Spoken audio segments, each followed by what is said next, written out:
So last night was the season finale, as we know so far, of Dark Side of the Ring, and it was on the steroids trial, the one from 1993, 93 to 94, that is.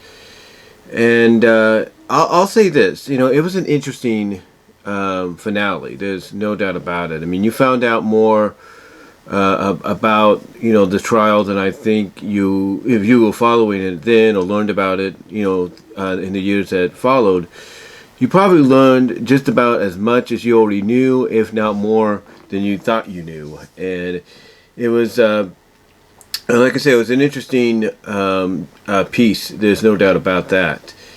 I mean, the highlights for me, the highlights to me honestly were when they basically, took a weightlifter by the name of Bill Dunn, who had connections with Dr. Zorianson. I think that's the name, Dr. George Zorianson, and they basically, had him hot wired. They wired the guy basically to hear what Zorianson had to say. Basically.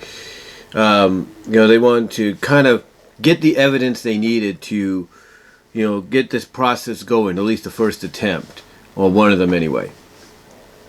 And so they hotwired this guy to, overhear what Zorianson had to say.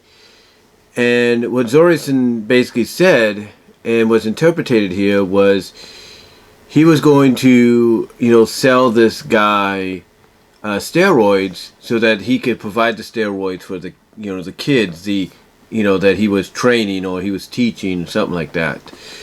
And that was enough basically for him to get nailed, that being Dr. Zorianson, if you will. It was enough for him to get nailed.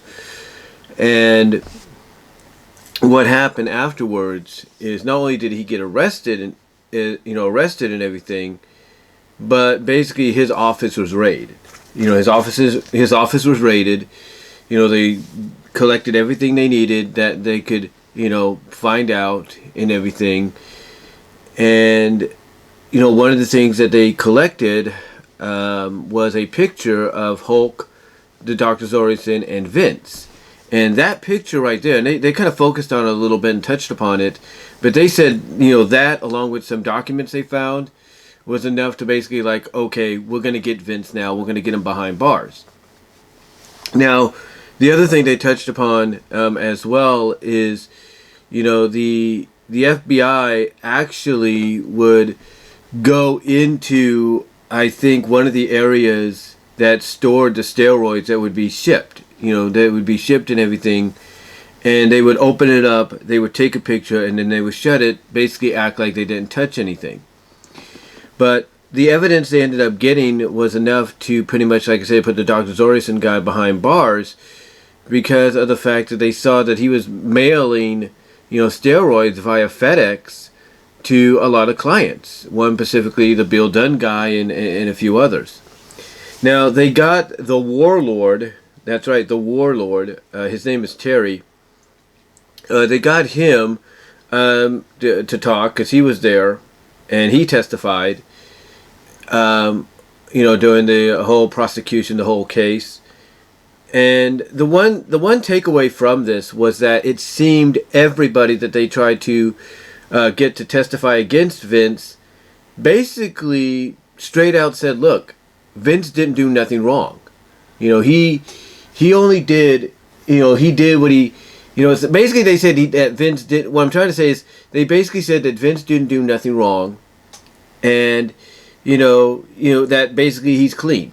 That, yeah, we did have the steroids, but it wasn't Vince that was supplying them to us. We were getting them otherwise and everything. And, so they talk about all that. They showed clips of Vince being on Vince being on the Phil Donahue show, the Donahue show, if you will. And they showed him on there along with that wrestling panel, and some of the people that were on that panel they did talk to. Here in this finale, they talked to Meltzer. They talked to John Azaran. I can't think of his name. They talked to Wade Keller. We get to see Wade Keller for the first time. I mean, I'm sure we've seen him before, but like one of the rare times you see him on camera. So we saw him, and they all gave their opinions, on, what they, thought about the trial, and their own experience with it. And they showed the clip from the Phil Donahue show, where Vince was there as a guest on this panel.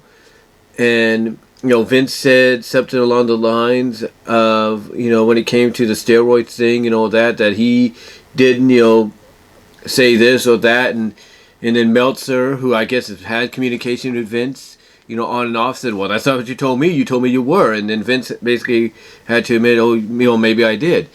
So, the thing was, it was just a big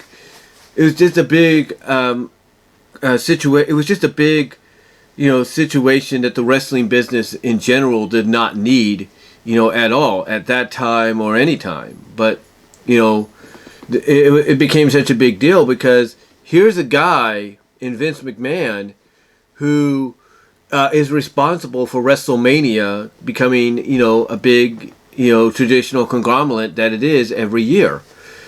And he was this close to being put behind bars. And they talk about all that. They talk about, like I said, some of the people they wanted to get to testify against him, to say that and admit that, hey, this is what happened.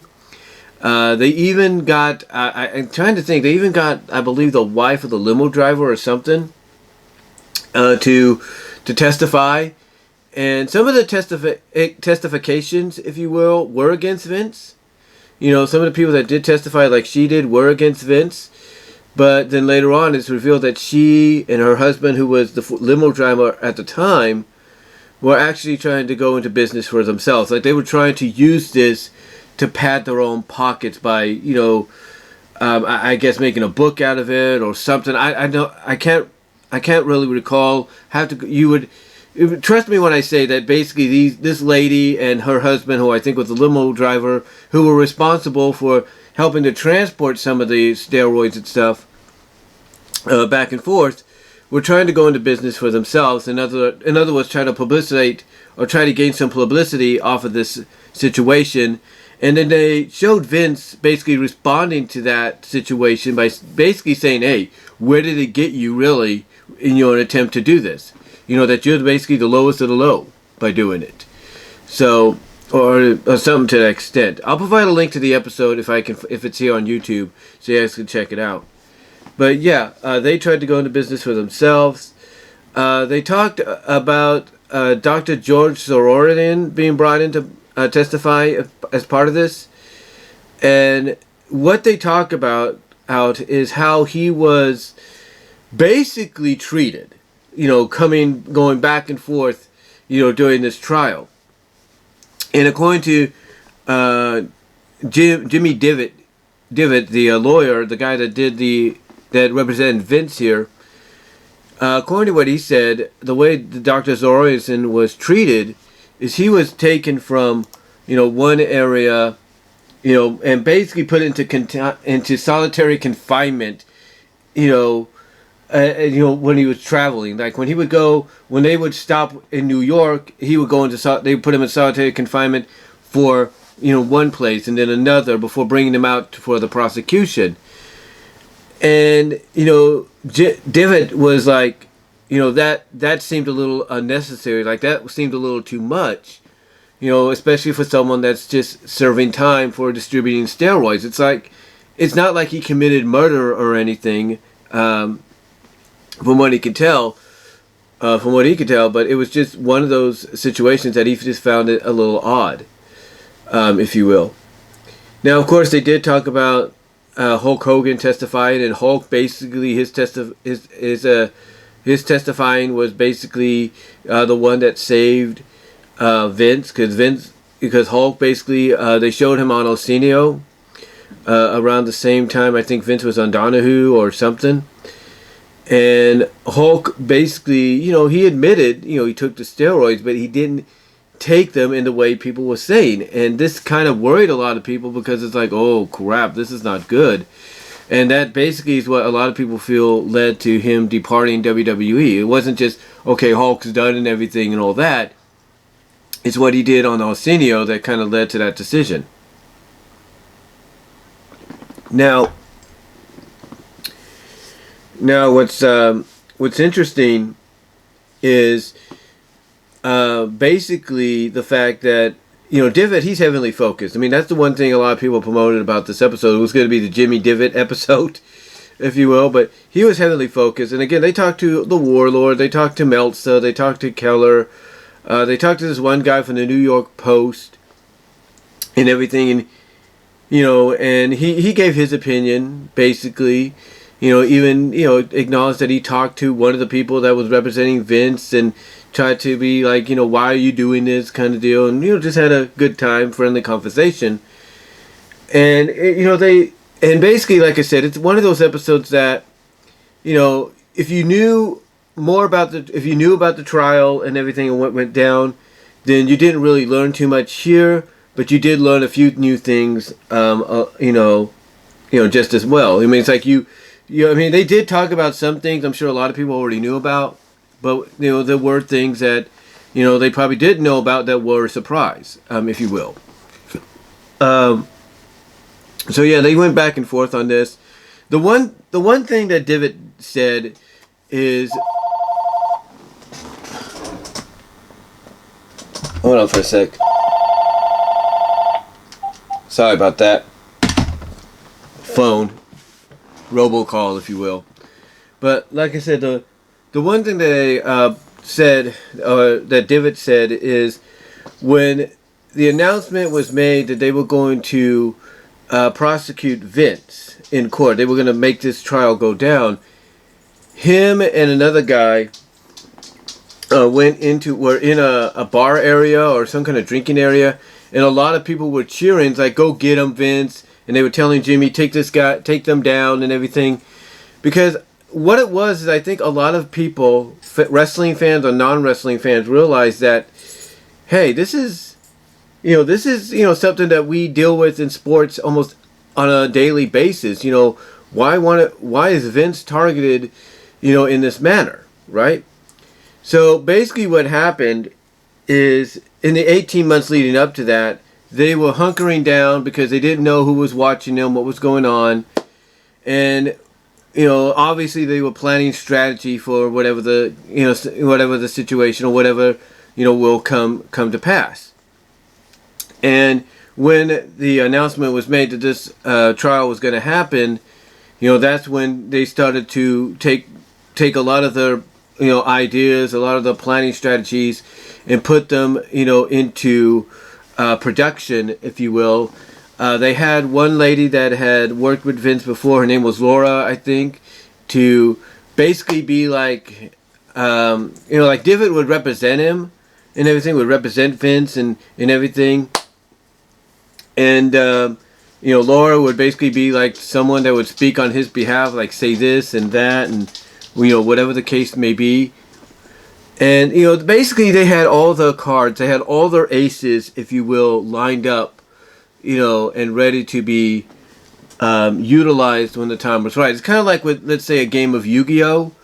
You know, you have all your, you know, top, you know, cards ready, you know, organized and ready, shuffled the way you want them, so that when the time comes to play your power card or your fusion card or whatever, you know, you'll be able to do that. And, you know, that's what they, I'm just checking something over there, but that's basically what it sounded like to me that they did, that they basically had everything, you know, ready to go. They were ready to basically answer all the questions that need to be answered. Now, they did show footage of a lot of the wrestlers that they talked to, or they prosecute, that they had come and testify. Like, they talked with Warrior, they talked with Rick Rude, you know, and obviously Hulk and Warlord, and, you know, and the whole gambit of, I guess, wrestlers that they could get to come in and do this. And basically, when it was all said and done, you know, Divot pretty much knew that, you know, Vince was going to get out of this. You could tell just by when they were interviewing him here and everything that, you know, he knew Vince was going to get out of this. And they even, had him read off. He even read off something. It was a documentary or some kind of written, typed up letter or something that dealt with the trial. And it pointed out a few things in there that he knew would work in Vince's favor, and it did. So, long story short, Vince, of course, was acquitted of all charges and everything because, even though they had, some people come in there and testify against him, some people, not the wrestlers, but some people, well, there was one wrestler, that was, of course, the Nails guy. And, obviously, he just had issues with Vince that's already been documented. So he came in and testified but against him. But again, the thing was, Divot pretty much knew Vince was going to be in the clear. He knew it, just based off what was being prosecuted against him, shown against him. And basically, prosecuted, shown against, and tried to, basically be evident in front of the world that, hey, this guy did do this. Divot knew he was going to be fine, and in the end, he was. In the end, he was. But one thing that Jimmy Divot did point out was, that there was the guy that was prosecuting Vince, the prosecutor, if you will, that he got mad. Okay, you have, in court, you always have like these final sayings and all that. Well, this guy that was prosecuting against Vince because of this Sean O'Shea, as they called him, he was not happy. He just started blasting Vince and saying this and that. And I think Divot said it was that the way it sounded like a great wrestling promo, if you will. But in the end, he pretty much said that, but in the end, basically, he pretty much made it clear, even like I said in this episode when he was being interviewed, that he knew Vince was going to be in the clear. He knew it. He knew Vince was going to, be in the clear and all that. When it was all said and done, he knew that. He knew Vince was going to be, in the clear, and that he would not be put behind bars and everything. So, that was that. And overall, I'll say this about the episode. Again, I'll try to provide a link to it so you guys can see it yourselves. I'll put it this way. It was an interesting way to end, the third season. It was interesting. I'm not going to say that it was the best finale they could have gone with. I think, honestly, if I was to do any reversing, real honest here, I would have put the steroids trial, second to last. I would have said, not second to last. I would have made the steroids trial the first one to begin the second half, and then go from there and maybe make FMW the finale, make XPW or FMW the finale, and literally go out with a bang. But I thought it was okay. Again, for those that followed the trial, learned about the trial, researched it, you probably learned stuff you already knew, and then probably learned some stuff you didn't. So overall, I do highly recommend checking it out. I really do. As far as the entire third season goes, I have to say this was one of the better seasons they've done. They start out with the 2-part Brian Pillman thing, which I thought was great. And then, of course, you talked about Grizzly. They talked about Grizzly Smith. They talked about Collision in Korea. They did. This was a very, very interesting, very enlightening season for Dark Side of the Ring. I'm not going to deny that. To me, I think honestly, some of the episodes that were the most anticipated were not just the premiere, which was Pillman, which was Brian Pillman and all that, or what was it, Collision in Korea. But I think the other ones, of course, were Grizzly Smith, in a sense, this Grizzly Smith story. I think the other anticipated one was The Plane Ride from Hell. Luna Vachon was one. XPW, FMW, obviously, those episodes. I think the Chris Canyon one was anticipated, but honestly, again, I think, but honestly, again, I think the more anticipated out. If I was to do a top three, and I might do a tier list later on, so you guys can check that out. If I do it, but basically, the most anticipated, in my opinion, like the top three, if you will, the top three were the Brian Pillman one, the XPW, and the FMW. Those were the most anticipated. And I think even Nick Gage to an extent. But again, as far as like, notable, things they were going to talk about, Pillman, FMW, and XPW, to me, in my opinion, were the top three anticipated.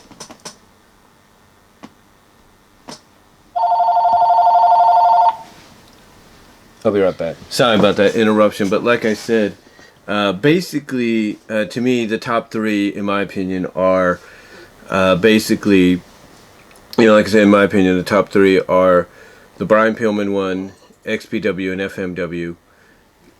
Mainly because you learned about things about them that you may have known, but things you really didn't know. Like, you may have heard of stories about this and that, but what they would cover in addition to those stories, I think honestly shocked a lot of people. And those stories, and two of them actually are stories of, even though they didn't talk about them on the show, because I think they filmed these before the information came out, the news came out.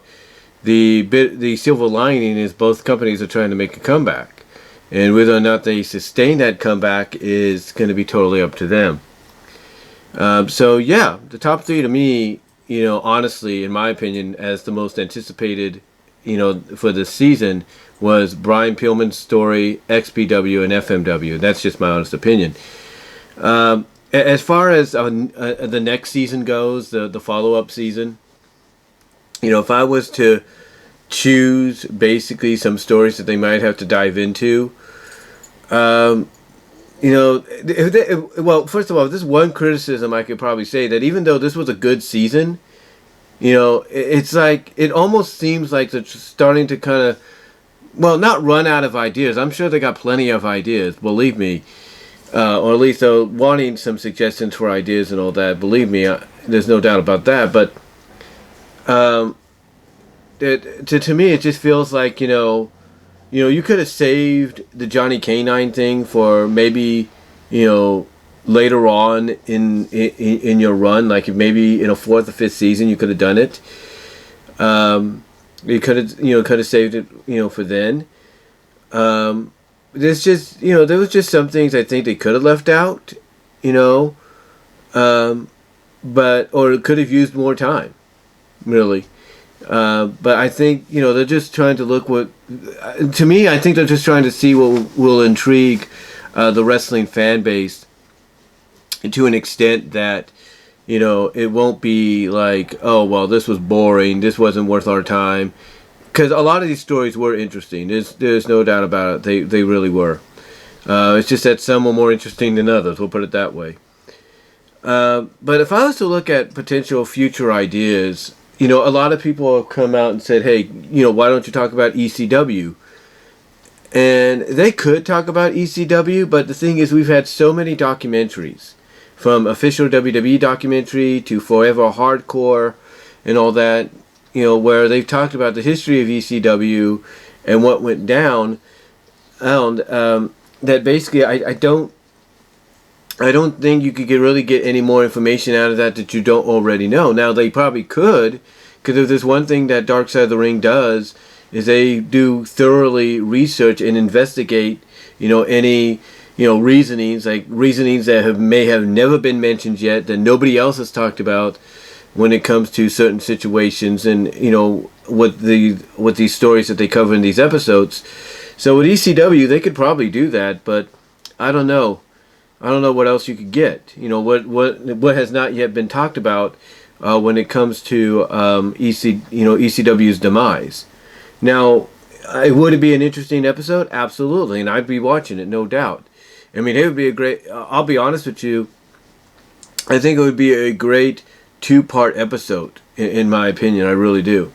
Or a 2-hour premiere, in my opinion.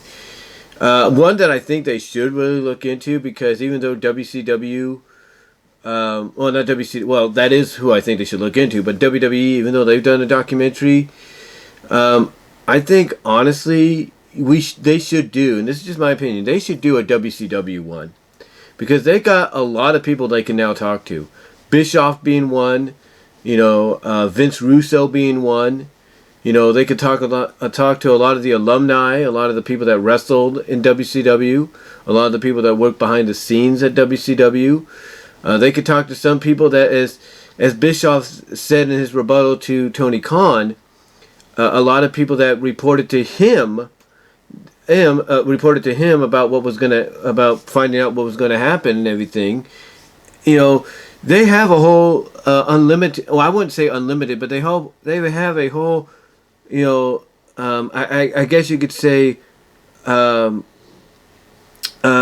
have a whole. Unopened Pandora's box, if you will. Unopened Pandora's box, if you will, of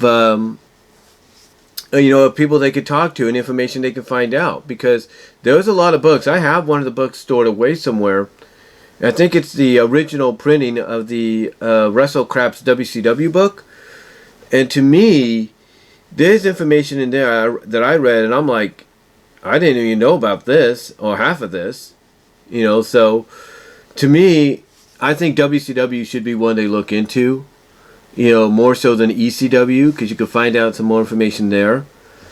I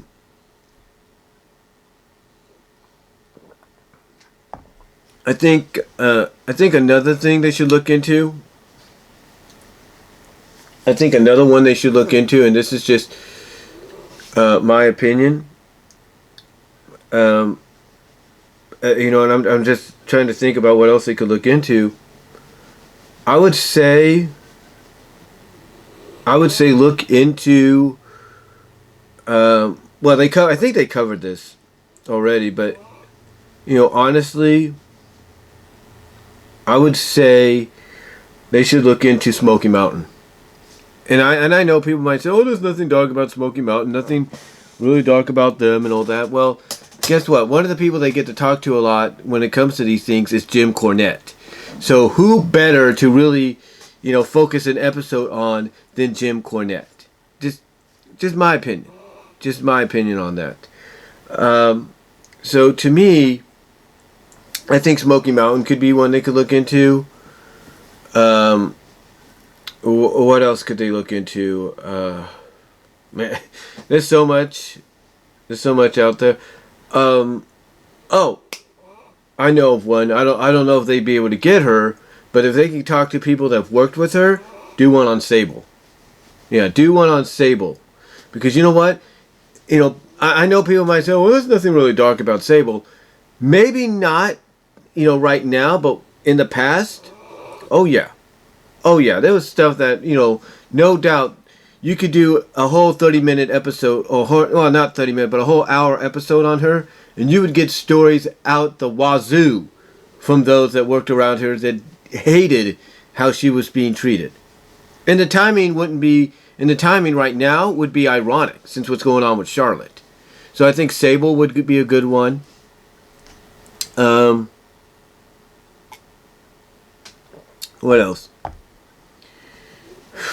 I'm trying to think what else they could do. They like to talk about wrestlers. How about Bam Bigelow? Nobody's ever talked about him and everything. We've had people do documentaries here on YouTube, some that I do recommend you check out.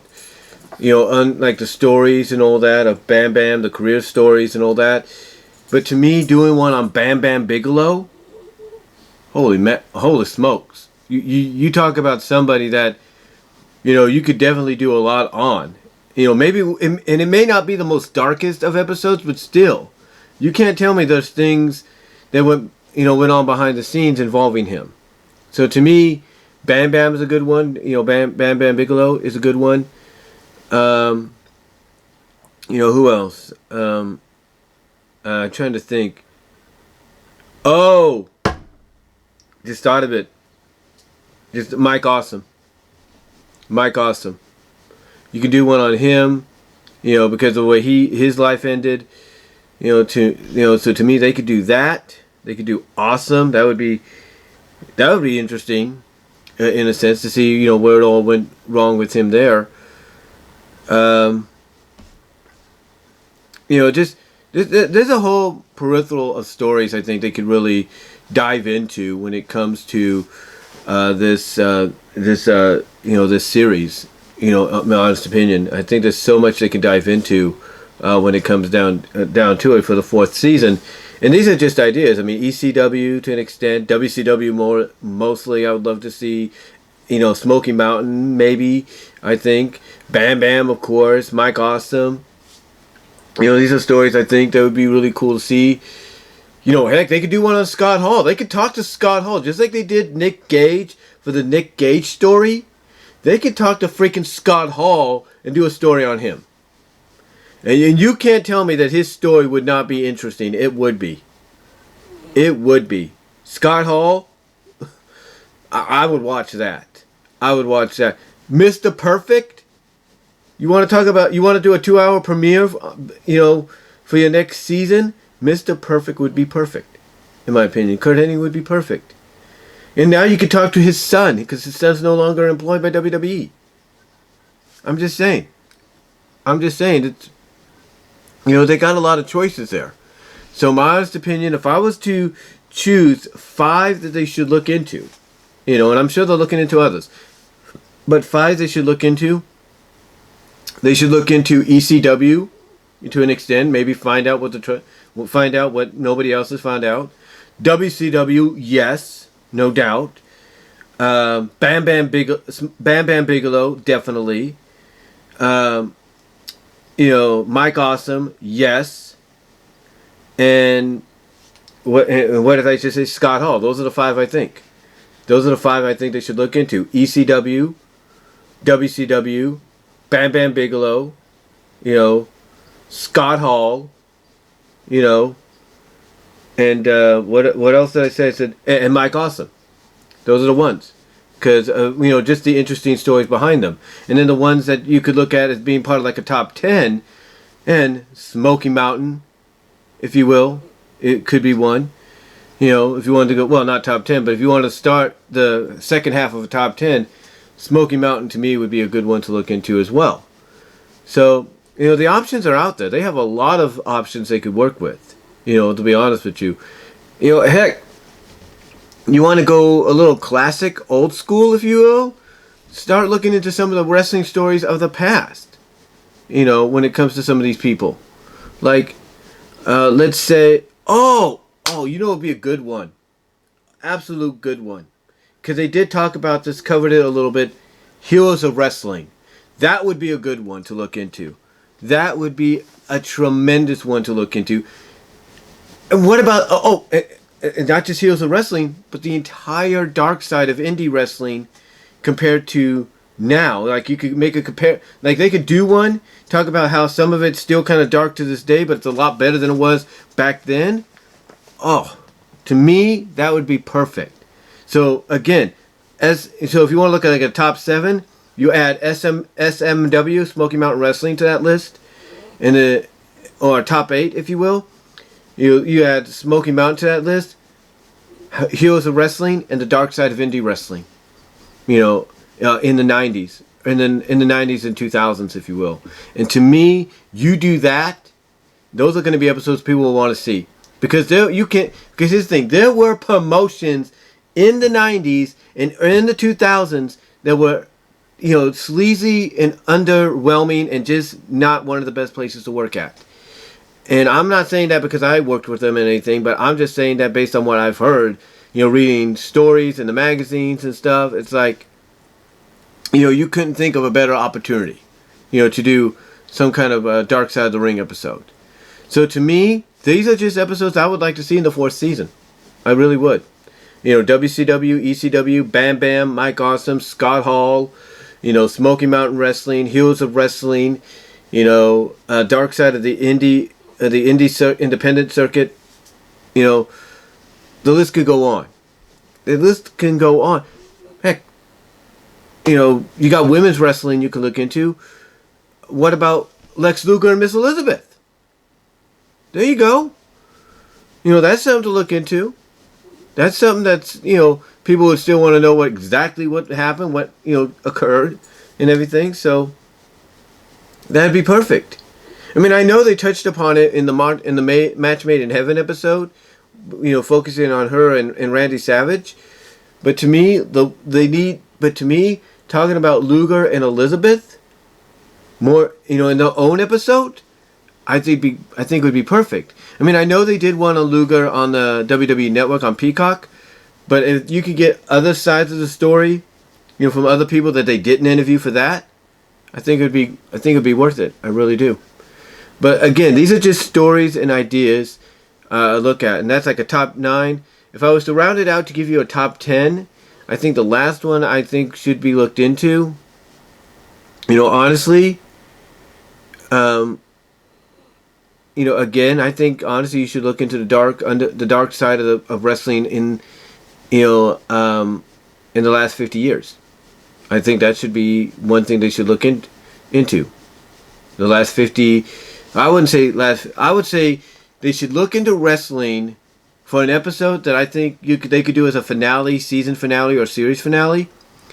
I think one that they should consider is looking at the dark side of wrestling over the past 75 years. Past 75 years. That's my opinion. Or near past 70 years. That's what they should look into. The past 70 to 75 years. Look at the basically for a 2-hour premiere or finale, look into the the dark side of the business back in a time when none of us knew about wrestling because none of us were around, but thanks to the internet nowadays, we're learning a lot more. But let me know what your thoughts are down below about that.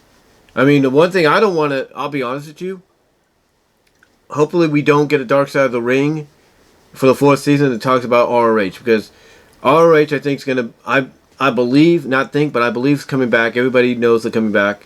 I just hope it doesn't get to a point to where what they're planning doesn't happen and, that's what we get, something like that. But I don't think so. I think, honestly, they should just, finish it out with, like I said, a Dark Side of the Ring, looking at the dark side of wrestling over the past 50 to 70 years. So that's just my opinion, though, on it.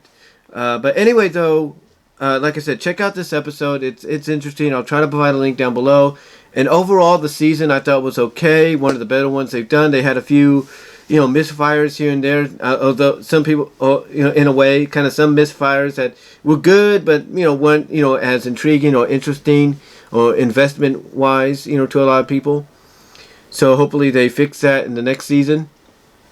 And yeah, what I'm trying to say is, let me get some coffee here for a second. But yeah, like I said, hopefully, they address that in the following season with some more intriguing episodes. And like I said, the 10 I would like to see are the ones I mentioned. WCW, ECW, Bam Bam, Scott Hall, Mike Awesome, SMW, Smoky Mountain Wrestling, Heroes of Wrestling, the dark side of indie wrestling, independent wrestling in the 90s and 2000s. The dark side of wrestling over the past 70 to 50 years. Mr. Perfect, Kurt Hennig, and I think I know I said something else as well. I'm trying to think, what else did I talk about? It's totally fell a blank. I'll have to watch the video when you guys do. But yeah, those are just some of the episodes. Again, I would like to see them cover some of the subjects I'd like to see them cover in the next year or so. I really do. I really do. In the next year, whenever the 4th season comes out. But those are the ones I would like to see. I really do. But let me know what your thoughts are. What did you think of Dark Side of the Ring Season 3 this year? What did you think of the Steroids trial episode overall? Which episodes which subjects do you want them to touch upon in the next season? Do you agree with some of the ones that I mentioned? What are your thoughts? Comment below. Live chat during the premiere, which hopefully you have done. And like the video. Check out the Teespring store. Also check me out at patreon.com/BWRosas. Also, check me out at BW Rosses discussions at all your favorite audio podcast locations except for Pandora. Also, check me out at BW Rosses on VENMO, and check out my Venmo if you want to help donate there as well. But until next time, guys, I will talk to y'all later.